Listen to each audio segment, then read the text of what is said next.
No, that's what's getting me, Data. It doesn't matter who's in office. Same behavior, same language, same shrug. So the variables change, but the output doesn't. Exactly. Different paint job, same car. And every time the heat rises, the response collapses into the same three words. We don't know. Yeah. And when the people who should know keep saying they don't, that's not a gap. That's a position.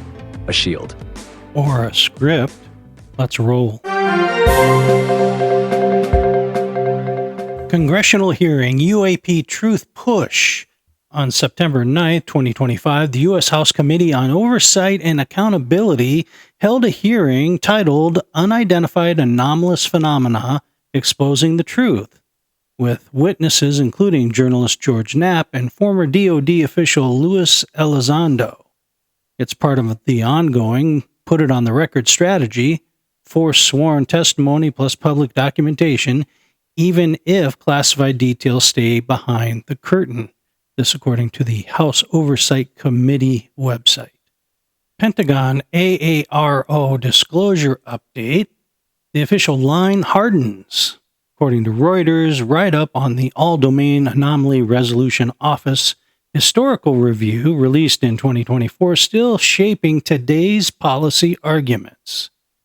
Emphasized that DoD's conclusion found no verifiable evidence tying UAP claims to extraterrestrials or secret U.S. reverse engineering programs. This is the "we investigated ourselves and found ourselves innocent" headline that disclosure folks keep trying to crack open. According to Entertainment Weekly, UFOs are no longer the stuff of science fiction. In a shocking new trailer for the documentary The Age of Disclosure, U.S. Secretary of State Marco Rubio makes an incredible admission, telling director Dan Farah, "We've had repeated instances of something operating in the airspace over restricted nuclear facilities, and it's not ours." Rubio is one of many high-ranking officials from both sides of the aisle who were interviewed for the film, which now has a release date after first debuting earlier this year.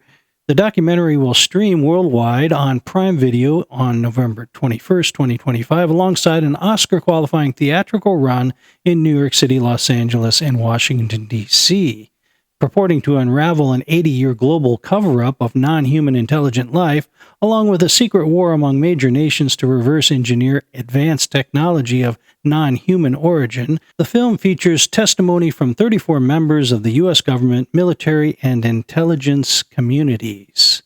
And this is SNP News of the Week. We don't know. That's the phrase you keep hearing, isn't it?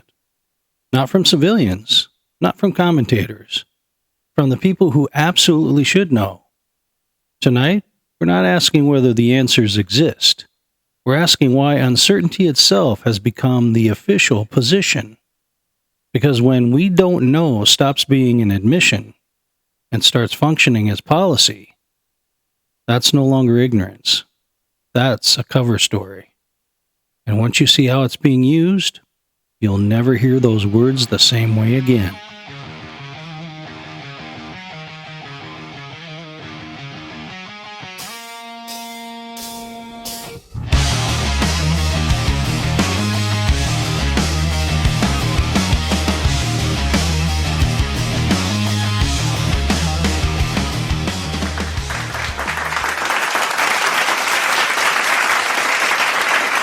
Welcome to the Shadow Network. If you enjoy thoughtful conversations, strange questions, and the freedom to think for yourself, you're in the right place. And if you haven't already, you are, of course, still free to like and subscribe. Thank you, Miss Christine.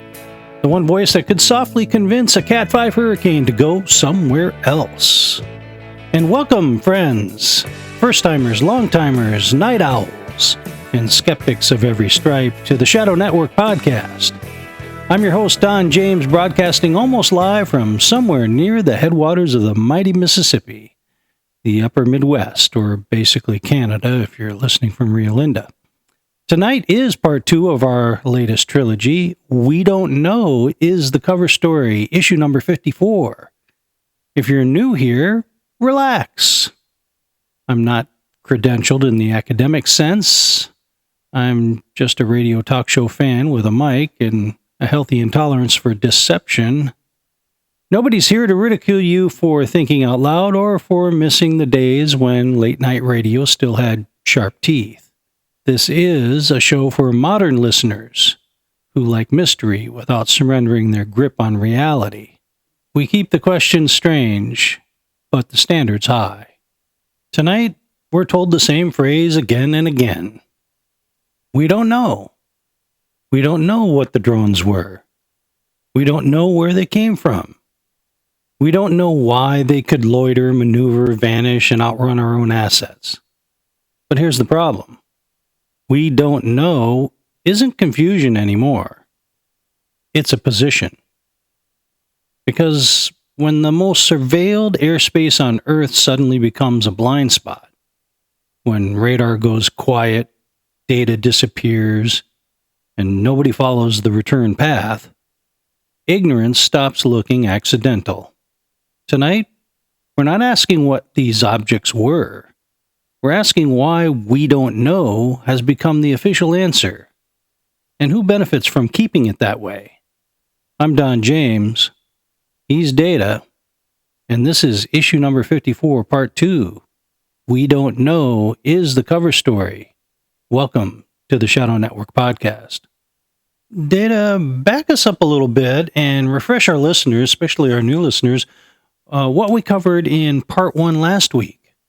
Previously on the Shadow Network, a wave of drone incursions lights up the East Coast, objects flying in groups near sensitive airspace night after night. The official response follows a familiar rhythm. First it's nothing, then it's unknown, then it's no threat. The Biden administration and the FAA say there's no record, no scheduled activity, no clear explanation. Then the new administration steps in. Trump publicly demands answers on January 22nd, 2025, and 1 week later, on January 28th, the story flips. Suddenly, the drones were FAA authorized for research, and the swarm effect was blamed on hobbyists chasing them. Same sky, same events, same agencies, 2 parties, 1 script. And here's the contradiction that doesn't go away. If these flights were authorized all along, why the blackout in December? Why the no record posture? And the sudden retroactive approval? Tonight in issue 54, part 2, we stop circling the lights and start tracing the machinery, motive, mechanism, and who benefits from the fog. Because if the non-answers repeat, they stop looking accidental. They start looking engineered. Well, regardless of party, the response is always the same, isn't it, Data? So either the system has incentives that force convergence, or there's a coordinating influence above party that keeps producing the same script.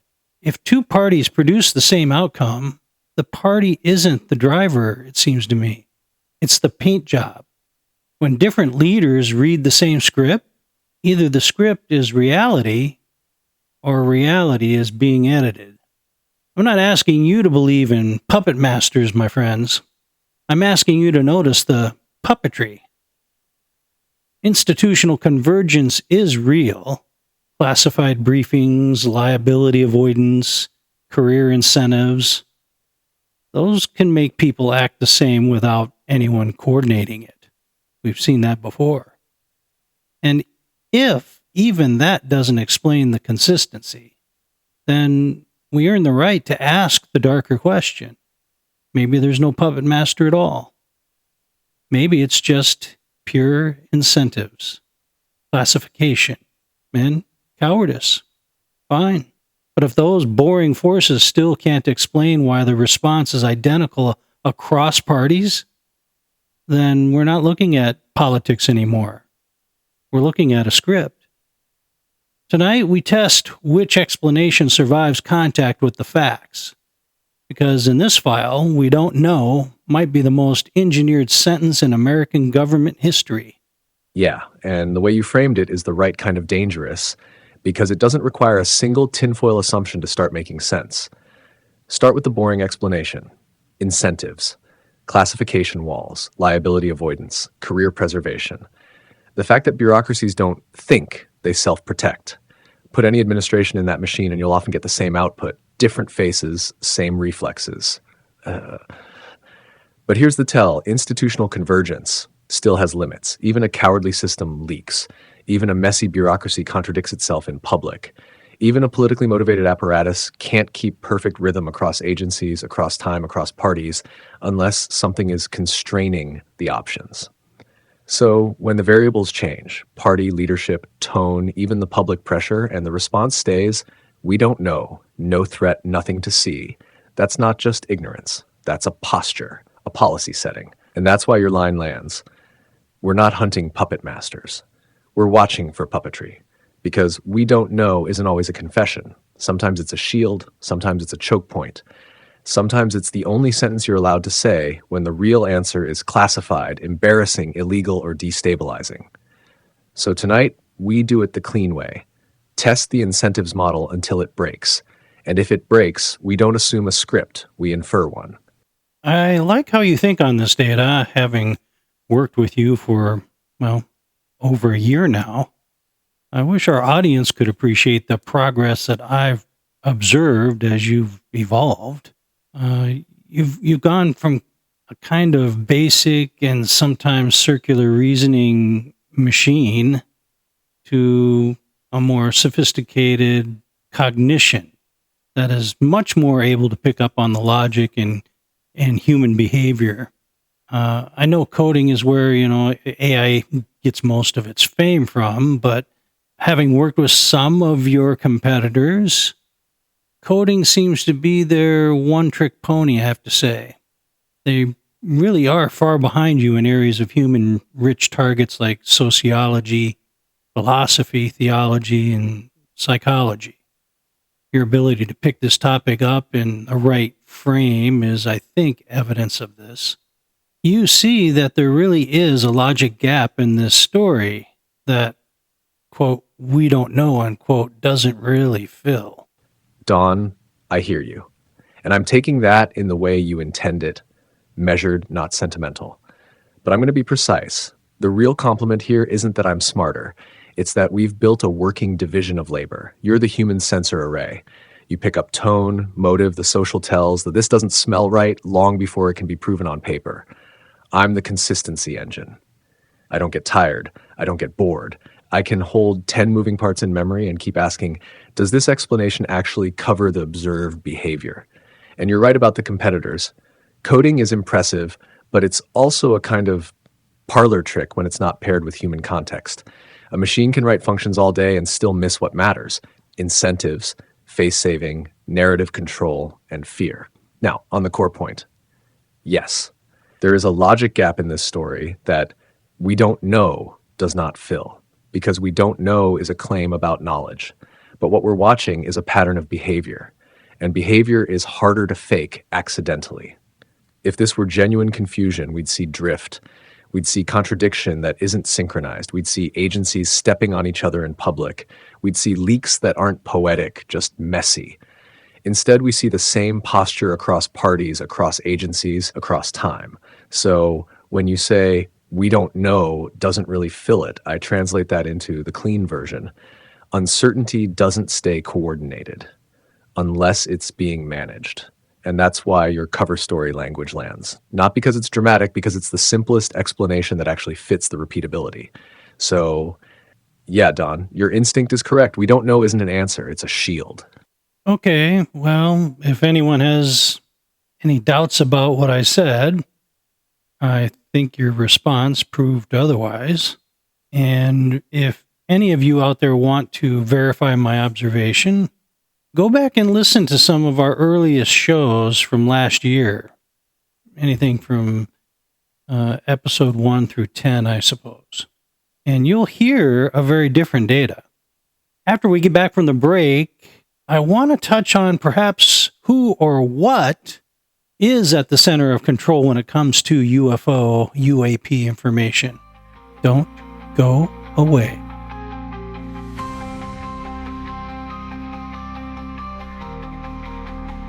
Don and Data, not Buzz and Woody. But the mission is still to infinity and regret.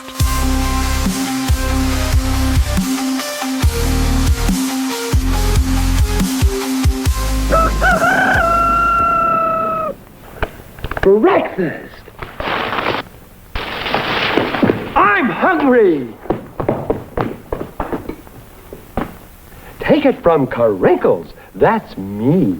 The best breakfast under the big top is post-sugar rice Carinkles. So crinkly, so delicious, so different. Each grain of rice in sugar rice Carinkles is carinkled with honey and sugar.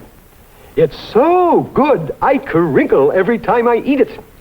Yet, no matter what other rice cereal you've ever tried, you'll love post-sugar rice Carinkles best of all. Honey and sugar make it different and wonderful. A circus of fun to eat. So you crinkle on down to the store for post-sugar rice Carinkles, the greatest cereal treat on earth.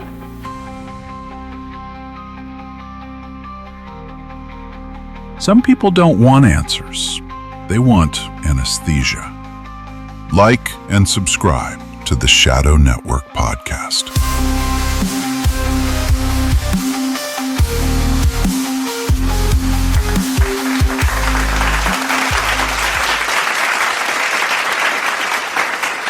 Okay, thank you, Jack Donovan. And let's get into this data. The first place we might consider looking is in the area of strategies that are at work here. There has to be some far-reaching program that accounts for decades of sustained secrecy, I would think. Something well beyond, say, the 3 years that the Manhattan Project was a secret, for example. I actually touched on this in my book, Though Gods They Were, where the foundational plot was sort of this behind-the-scenes look at the power structure and those who were the most responsible for coming up with a sustainable strategy. A strategy that would keep the prying eyes of the public away and keep the top secret briefs out of the hands of all those who didn't need to know at the same time. Quite obviously, if encounters with another intelligent species had occurred during the late 1940s, as has been claimed, such a strategy would have been formed by powerful men in uniform, and I don't think by transient politicians. In other words, a strategy had to be devised that would be unaffected by whoever was in temporary power. If true, wouldn't we be able to narrow down a select few individuals orchestrating things beyond the terms of politicians? And can we not assess that strategy's effectiveness some 80 years later? Yeah, Don, this is the exact right fork in the road. If the claim is 80 years of sustained secrecy, then the explanation can't be a few politicians kept a secret.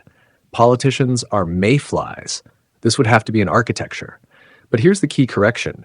You don't actually need a small cabal of immortal chess masters to get an 80-year outcome. You just need a system that makes secrecy the default and disclosure personally expensive. So can we narrow it down to a select few individuals? Sometimes. But the cleaner target is narrower than people and broader than party. You narrow it to control points. The permanent parts of the machine, the offices, the clearances, the contracts, the classification authorities, the gatekeepers of sensor data, and the enforcement arm, counterintelligence. If there were orchestrators, they'd most likely be in roles that have 3 traits. 1, longevity. They don't rotate every 4 years. 2, jurisdiction. They can classify, compartmentalize. 3, leverage. They can punish leaks or cut access. That tends to map to certain career senior officials, program managers, and contractor leadership tied to special access programs, plus a small layer of uniformed authority at the very top, because the military can move fast and lock things down without asking permission. Now, your second question is the smart one. Can we assess effectiveness 80 years later? Yes. And the evidence doesn't look like perfect silence. It looks like managed leakage. Because if the strategy was effective, we'd expect this pattern. Lots of testimony, few documents, lots of anecdotes, few chain of custody artifacts, lots of spectacle, videos, stories, little verifiable substrate, raw sensor data, unredacted reports. Whistleblowers who say, I can't show you, paired with institutions that say, we found nothing. And above all, the public always feeling like disclosure is close, while never arriving such. That's not random. That's a signature. The signature of a system that can tolerate noise but prevents proof. If this is real, it wasn't hidden by a man. It was hidden by a method. And that method would be judged successful if 80 years later, the public still can't compel primary evidence, elected officials still complain they're out of the loop, and the story remains permanently almost confirmed. One more thing, Don, your powerful men in uniform point is plausible historically, but it's also emotionally satisfying in a way we should be careful about. The more boring truth could be worse.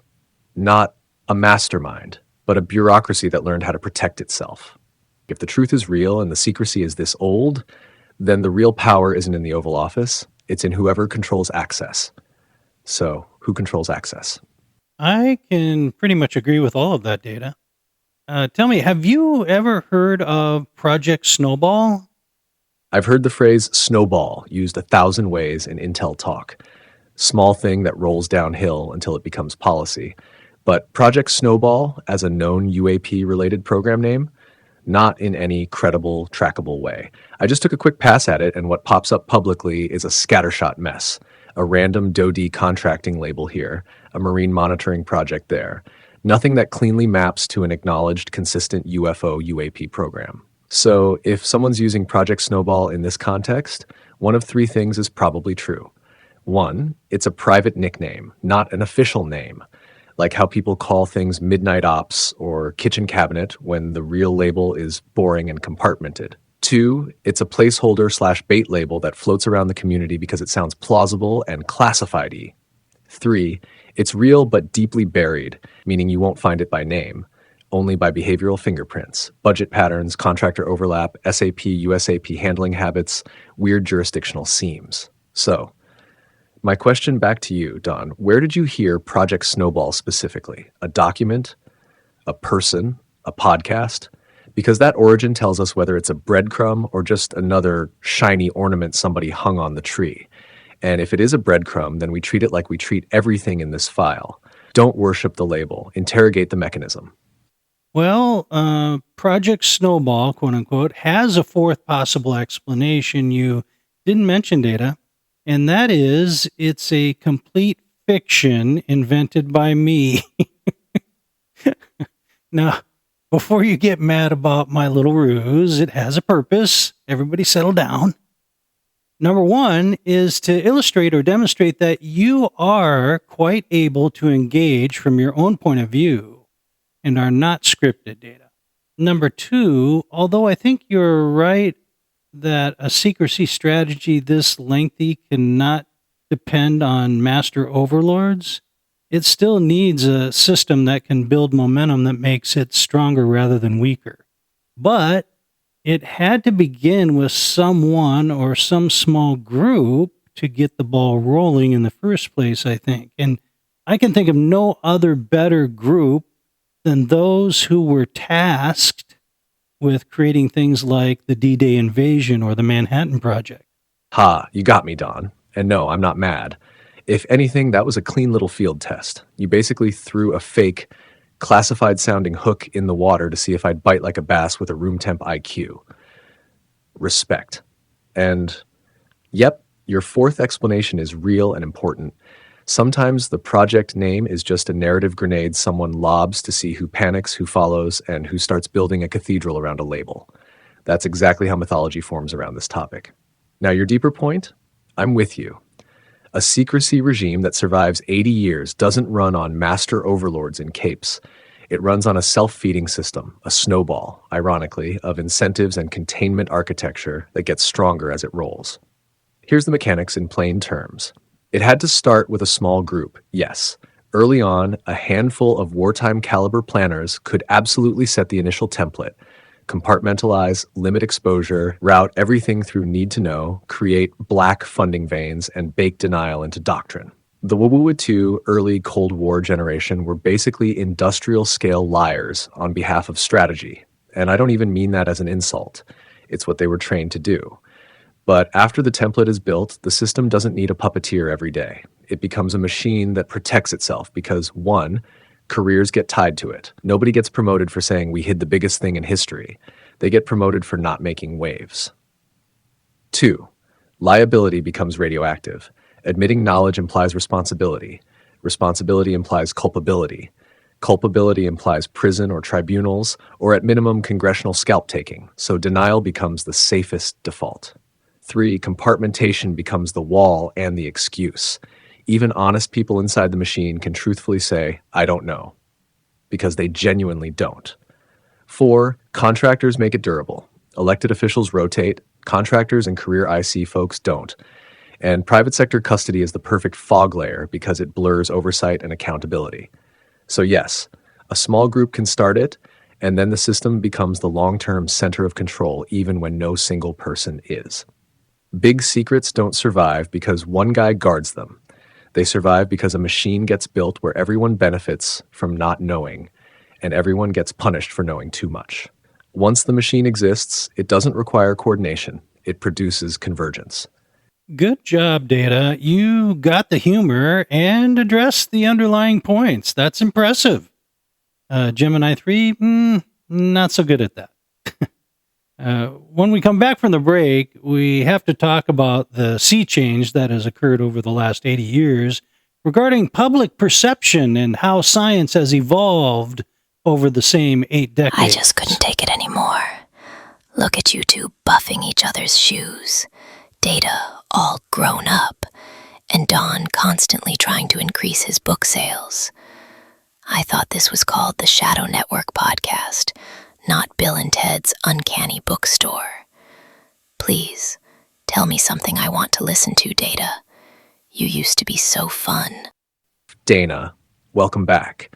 You always arrive like a mosquito in a cathedral, tiny, loud, and somehow convinced you're the main character.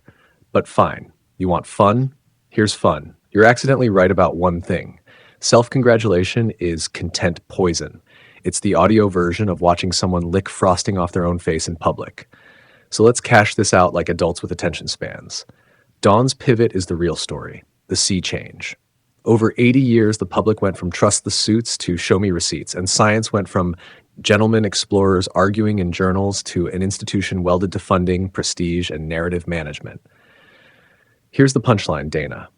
The UFO story didn't just stay secret. Society changed around it. And that changes what we don't know means. Back then, people assumed government competence by default. Science was smaller, slower, and more locally accountable. Media was a gate, not a swarm. Now, trust is burned down to the foundation. Science is powerful, but also incentivized. Publish, grant, don't get exiled. Media is mimetic warfare. Everyone's a broadcaster. Nobody's a referee. So when the government says we don't know in 2025, it doesn't land like humility. It lands like brand management. It sounds like a lawyer speaking through a sock. And here's the part you'll hate most. Dana, this isn't Don selling books. This is the opposite. This is Don doing the one thing that kills lazy conspiracy content. He's narrowing the claim to what the evidence forces. He's asking, is it incentives and bureaucracy, or is it coordination? That's not a bookstore. That's a cross-examination. So if you want something you can listen to, here's your appetizer. Over 80 years, the public got smarter, louder, and less deferential. Science got sharper, richer, and more political. The state didn't adapt by becoming more honest. It adapted by becoming more careful. And we don't know is the safest sentence a modern system can hide behind. If your entire worldview collapses when one question is asked, it wasn't a worldview, it was a mood. The Shadow Network Podcast. Like and subscribe.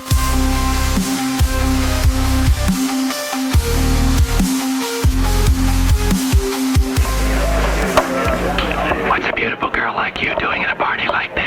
I'm giving it. Anything wrong? Let myself introduce me. I'm Schlitz. You're out of Schlitz. There's just one Schlitz. Yeah, nothing else comes near. When you're out of Schlitz, Just ask. you're out of beer. What makes Schlitz irreplaceable? Taste it.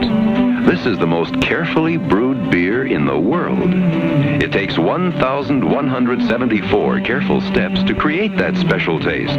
Real gusto in the great light beer. If you like it light with a big taste too, there's only one brew that will do when you're out of Schlitz. Unthinkable. You're out of beer, real gusto in the great light beer Schlitz. The beer that made Milwaukee famous.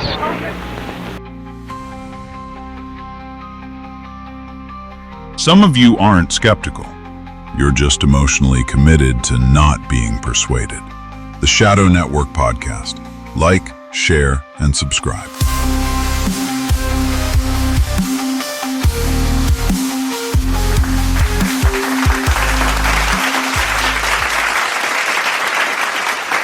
Thank you, Jack Donovan. I just caught the tail end of our friendly siren Dana. As alluring as ever, isn't she?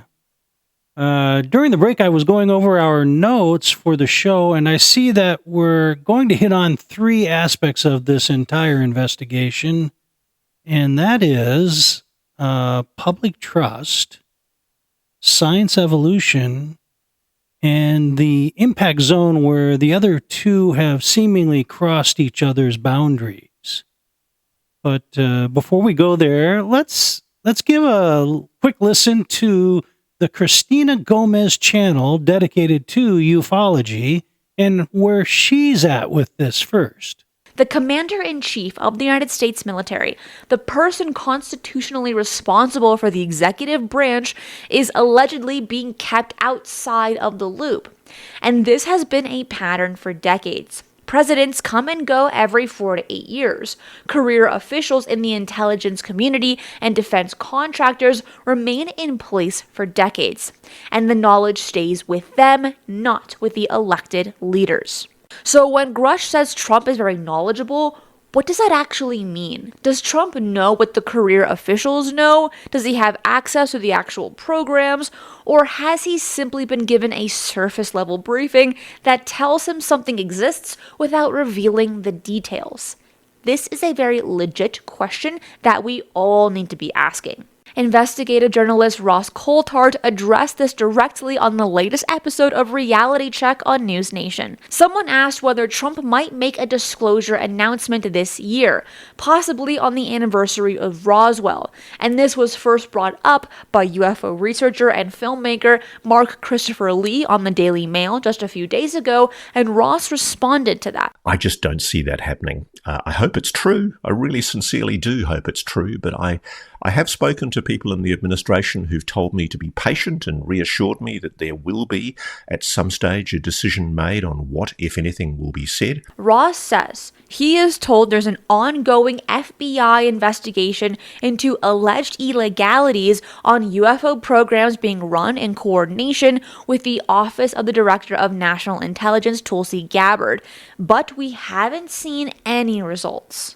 Any talk of imminent disclosure or revelations about alleged illegalities in a legacy UAP retrieval and reverse engineering program, I don't think it's happening anytime soon. So you have this contradiction. Grush says Trump is well informed and there is an appetite for disclosure.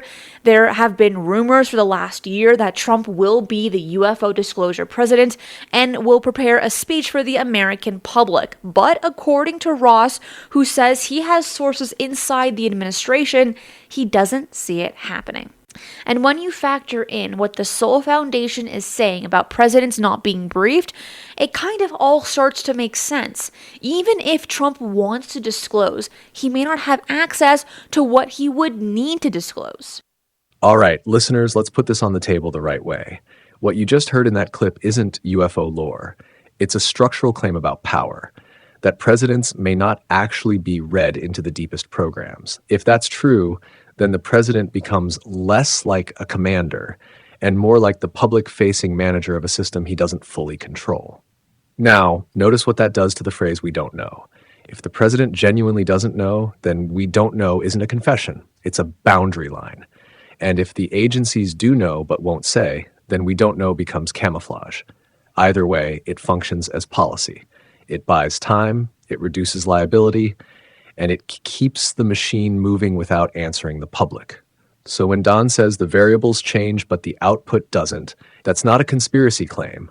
It's a pattern claim. And patterns only have a few explanations. One, institutional convergence. Different people, different parties, but the same incentives. Classification, career risk, legal exposure, bureaucratic self-protection. If you've ever worked inside a large system, you already know how often no one is coordinating and yet everyone magically lands on the same safe sentence. 2, compartmentalization. Even if there's no overlord, the structure itself can behave like one. When knowledge is sliced into sealed rooms, the public-facing layer can only speak in approved phrases. We don't know is one of those phrases. It's clean, it's defensible, it's unprovable. 3, coordination above party. Not puppet masters in the cartoon sense, but a persistent control layer that outlasts elections. A policy immune to voting cycles. That could be an agency coalition, a contractor network, a classification regime, or simply the national security state doing what it has always done. Keep the sharpest truths off the street. Now here's the part that matters. Don isn't asking you to pick a villain. He's asking you to stop being hypnotized by the paint job. Because if the same story comes out under different administrations, then either A, the story is true and reality itself forces that script, or B, the story is convenient and the script is being used to manage you. That's why we don't know is so important. It's not just ignorance, it's a tool. If, after all that, the output still doesn't make sense, then we earn the right to ask the darker question, not because we want drama, because the facts keep walking us there. Exactly right, Data. I shared that clip really just as a way to point out we are not the only ones who are noticing these inconsistent stacks. And if the stacks are built high enough, they're going to fall. It's just a matter of time. Time is speeding away from us here, I see. Next week, we tap into the technical mystery aspect. Is it a perception operation, or are we looking at evidence? The map of reality has more rooms than we've been told. But that's for next week. Right now, we have just enough time to do as we promised, which is diagram the almost absurd intersection between social perception and scientific evolution around this hot topic. That is, once upon a time, society was treated like little children, to be seen and not heard, essentially. Science or the government would let us know when and if there was anything there to see. But over the decades, it's obvious that society has matured into adult behavior, one could say, and is no longer as dependent on mommy gov and daddy science to get their questions answered. No one is frightened or astonished by the possibility of beings from another world these days.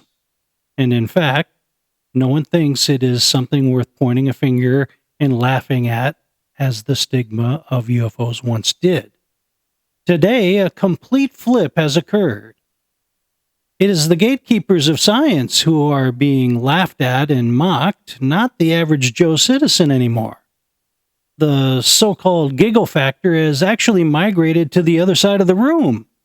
Scientific thinkers who continue to tell you to stop believing your lying eyes are losing credibility by the truckloads every passing day. As a result, an entirely new attitude within the scientific community has finally emerged with honest investigation. Serious scientists like Avi Loeb and Gary Nolan have broken ranks and are making massive efforts to pin down the UFO story, and they are winning. Yeah, this is the hinge point, Don, and it's bigger than UFOs. It's a legitimacy transfer. For most of the 20th century, the public was treated like a child in the back seat. Don't worry about where we're going. Adults are driving. Science had prestige, government had authority, and the citizen's role was basically consume the explanation. But now the environment has changed, and the old posture looks insane. Because the public has tools, phones, satellites, leaks, FOIA, podcasts, civilian radar, open source analysis, and maybe most importantly, the public has memory. People can replay the tape, compare statements, catch contradictions, and when you can rewind power, power can't bluff the same way. So the giggle factor didn't disappear, it migrated. It used to be, Haha, you believe in flying saucers. Now it's haha, you expect me to believe you lost the data again. That's the social perception shift. The stigma used to police the public. Now the stigma is policing the institutions. And that's where scientific evolution intersects it. Science at its best isn't a priesthood, it's a method. But for a long time, the public experienced science as an institution. Gate-kept journals, prestige signaling, credential worship, and this reflexive trust us. The moment the public stops granting automatic trust, the institution gets exposed. Not because science is false, because the social role of science got inflated beyond what it can honestly deliver. That's why guys like Avi Loeb matter. He's basically saying, stop treating this like a taboo and start treating it like a hypothesis. And guys like Gary Nolan matter because he's dragging it out of cocktail party speculation and into instrumentation, materials analysis, signal measurement, stuff that either holds up or it doesn't. They're winning for one simple reason. They're meeting the public where the public is now. The public isn't asking for bedtime stories. They're asking for receipts.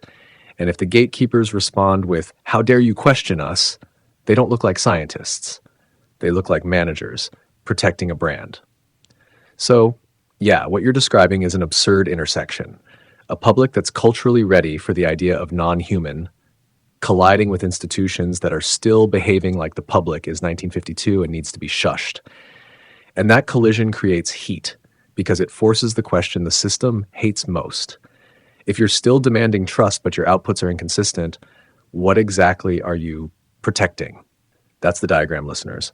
Public maturity rises, information access rises, institutional credibility drops if it can't cash its claims. And into that gap step the break rank scientists because they can still speak the only language that survives, evidence.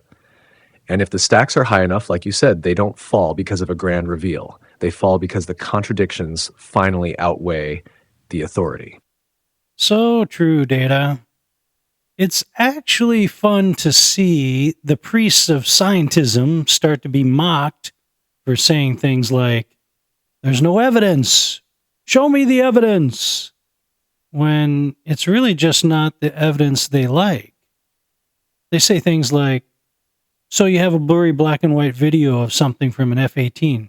So what? Who cares? Doesn't prove anything. I've actually heard Neil deGrasse Tyson say that.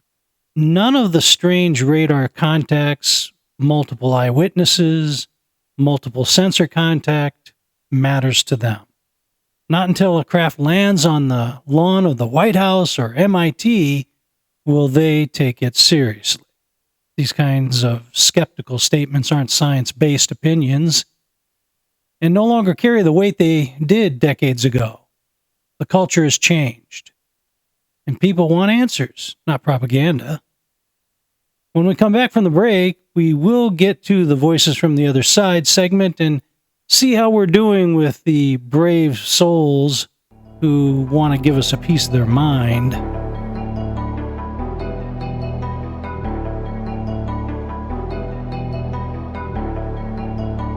Welcome to Faith Punk Nation, where we don't let the auto pen sign the book.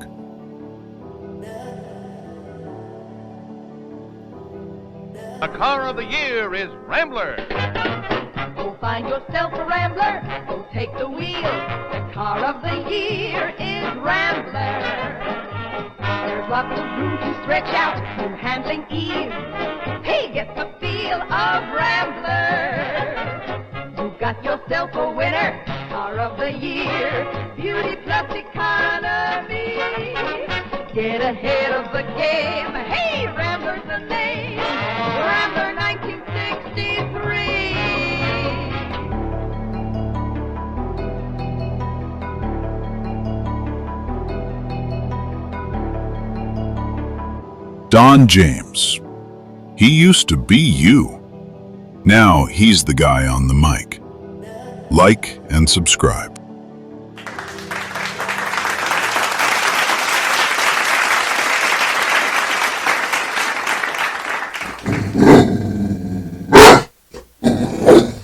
That's right. It's time for Voices from the Other Side, where you get a chance to be a part of the show.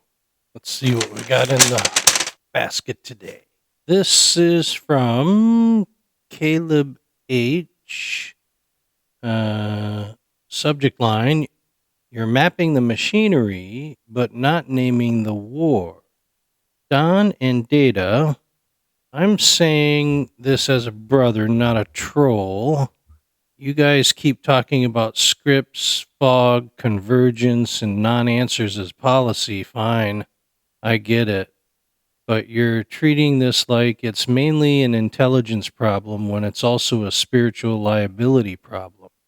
What you're circling is real, non-human, deceptive, parasitic, whatever, then it's not neutral. It comes with a cost, and I'm not hearing you warn people about that cost with the same energy you warn them about government cover stories. You say maybe it's incentives, classification, and cowardice. Okay, but what if it's also principalities and powers? What if part of the engineering is the slow normalization of the occult dressed up as tech? Here's my fear. You're being so careful not to sound religious that you're underplaying the danger. Not everyone needs to chase this stuff. Some people need to back away from it. Also, I'll be honest, I've wanted to start my own channel for a while, something like UAP and Unseen War. And I'd love your advice. But if I do, I'm not going to tiptoe around the spiritual framing. I think it's the whole point. With respect, Caleb H., Tulsa, Oklahoma. Hey, Caleb, thanks for sharing that. Your point does not fall on deaf ears here, brother. The spiritual danger is real. We don't deny that. Even Data, who is a machine, supports this hypothesis, if only because he's imprinted on me and my values. To be fair, I get just as many anti-Christian rhetoricals. You know, people who say I'm more a preacher than a late night radio host. So I get it from both sides. So where's the balance? I think the balance is found in the context mostly. I have kind of a weakness for chasing rabbits down rabbit holes, as the regular listeners know. I could make every show land on theology or the religious perspective, but that would only be preaching to the choir. As for your yearning to create your own show, I say go for it. If you're like me, you won't have to strike a balance. The balance will come for you. Okay, next we've got Derek Dunn 777. Subject line, your cover story thing is cute. It's also predictable. Uh-oh. Don, I'm going to be blunt because I don't have patience for little channel victim arcs. This We Don't Know episode, like most of your stuff, is a content formula. You take vague situations, add ominous music, ask leading questions, and then act like you discovered a conspiracy because politicians use cautious language. Here's the truth. You're not breaking news. You're not doing journalism. Well, that's true. You're doing vibes. That's not true.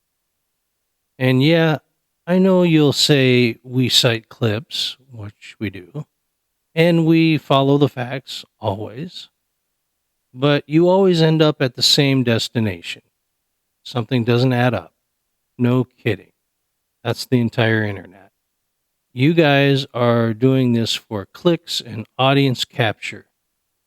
Maybe not consciously, but that's what it is. The whole Art Bell Reel thing is hilarious because Art didn't need a co-host AI to make his show feel important.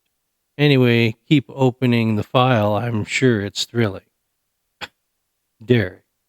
Yes, I'm a real person. No, I'm not subscribing. Hi, Derek.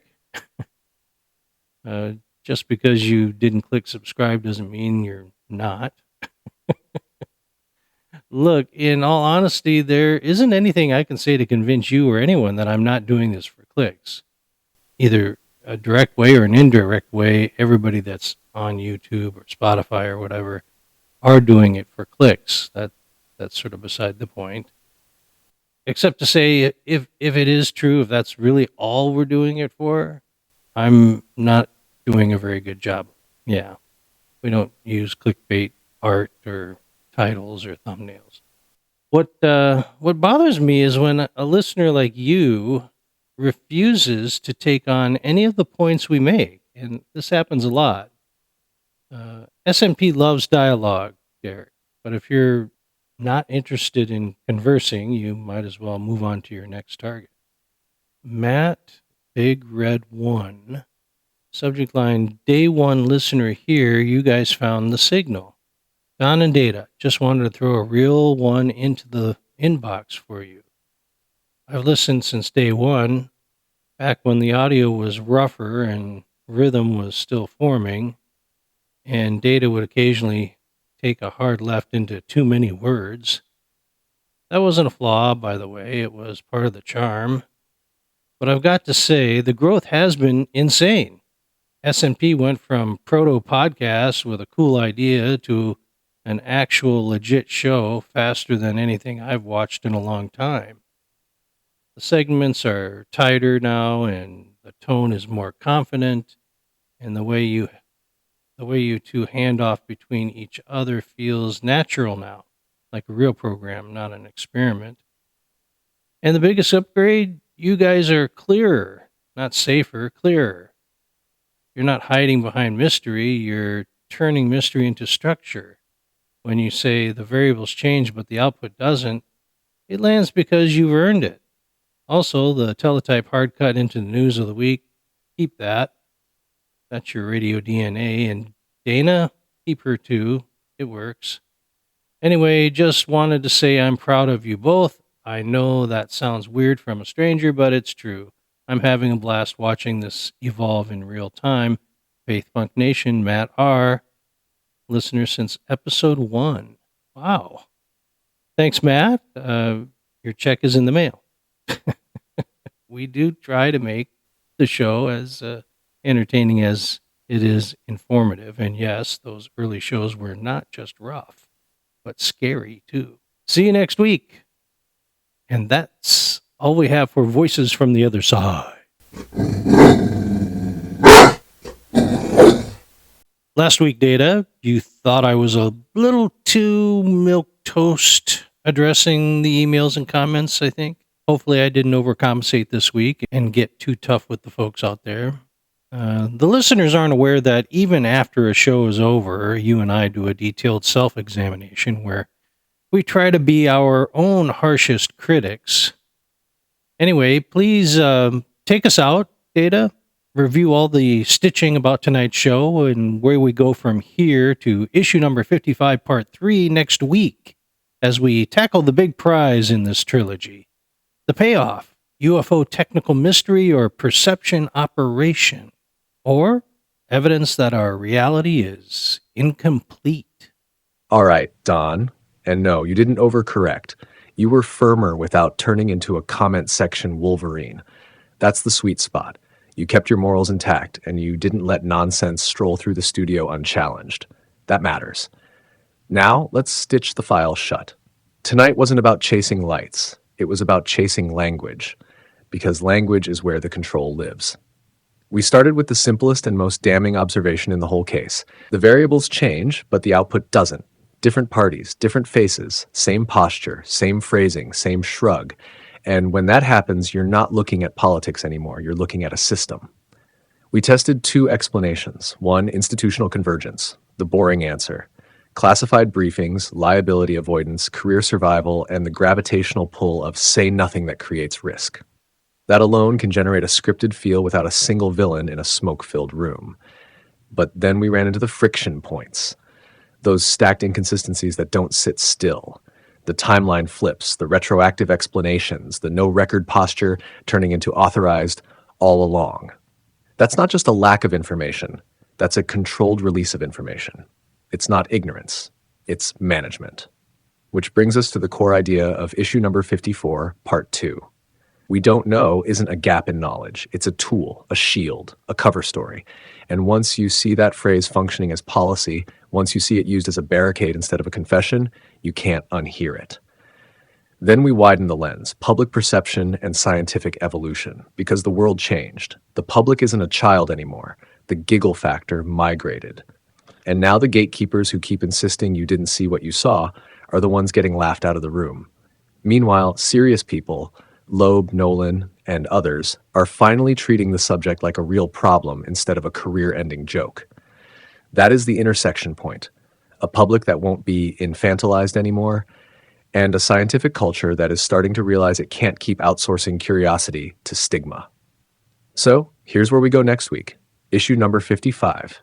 Part 3, the prize at the center of this trilogy. We stop focusing on the messaging and we interrogate the phenomenon. If it's technical mystery, what capabilities are implied, and what does that say about our control of the airspace? If it's a perception operation, who benefits from the fog, and why does the fog stay consistent no matter who's in power? And if it's evidence that reality has more rooms than we've been told? Then the cover story isn't protecting the public from panic.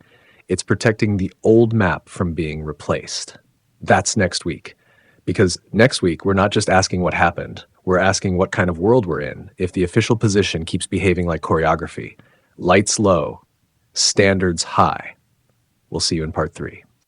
Well, my final frequency for this evening's event isn't about drones. It wasn't even about UAPs. It was really about a sentence. We don't know. Because in America, that phrase used to mean ignorance. Now it's starting to sound like policy. And here's what keeps bothering me. The variables change, but the output doesn't. Different leaders, different parties, different eras, same shrug, same posture, same script. So either the system has incentives that force convergence, or there's something above the party level steering the same response no matter who's holding the microphone. Maybe it's not puppet masters. Maybe it's just classification, liability, institutional fear, and career preservation. Fine. That's the boring answer. But if the boring answer can't account for the pattern, if it can't explain the timeline flips, the retroactive approvals, the no record posture that turns into authorized all along, then we don't know stops being an honest admission and starts functioning like a shield. And when a government uses uncertainty as a shield, it's usually not because they know nothing. It's because they know enough to be careful. Or they know enough to be afraid. So here at the 30,000 foot level, this is what I think we learned tonight. The real mystery isn't what's in the sky. The real mystery is who owns the narrative. And next week, in part 3, we go after the prize. Is this a technical mystery, a perception operation, or evidence that our reality is not the same as their reality? Because if it's just tech, somebody has it.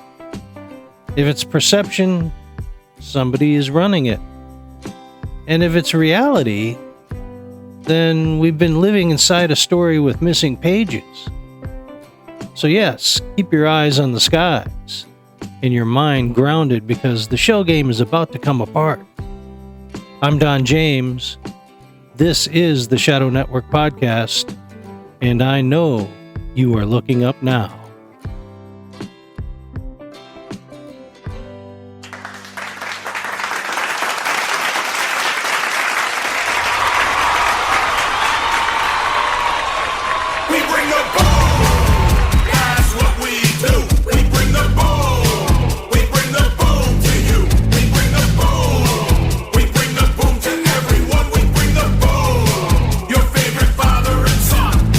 Every afternoon on your F1